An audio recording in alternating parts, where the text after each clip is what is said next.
In Creo 11, it is now possible to specify the gauge wide length parameter as part of the definition of the tool. You can include the parameter value in the CL data output using the PPRINT statement.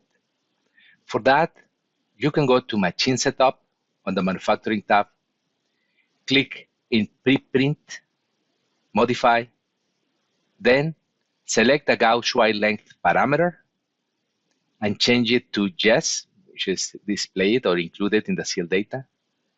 And with that, we will see it now on the CL data files.